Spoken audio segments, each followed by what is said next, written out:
Milli Məclisin bir qrup deputatı Elnarə Hakimova, Şahin Seyidzadə, Elman Nəsirov, Erkin Qədirli və Bəxtiyar Əliyev sahibkarlıq fəaliyyəti ilə gündəmə gəliblər. Dövlət Vergi Xidmətinin açıqlamasına görə onlar hazırda aktiv vergi ödəyicisidirlər və bu onların sahibkarlıq fəaliyyəti ilə məşğul olduqları mənasına gəlir. Hərçənd ki, Azərbaycan Konstitusiyasının 89-cu maddəsinin 1-ci hissəsinin 4-cü bəndinə görə deputat dövlət orqanlarında vəzifə tutarkən din xadimi olduqda və ya sahibkarlıq, kommersiya və digər ödənişli fəaliyyətlə məşğul olduqda elmi, pedaqoji və yaradıcılıq fəaliyyəti istisna olmaqla mandatından məhrum edilir. Biznes TV olaraq məsələ ilə bağlı adı çəkilən deputatlarla əlaqə saxlamağa çalışdıq. Elman Nəsirovdan başqa digər millət vəkilləri zənglərimizə cavab vermədilər. Elman Nəsirovun açıqlaması isə belə oldu.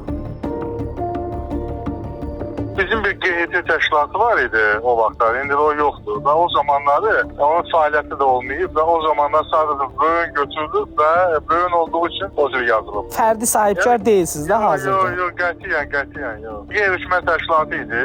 Onu da deməli böyünü də bağlı vəziyyətdə istifadə olunmuşdu.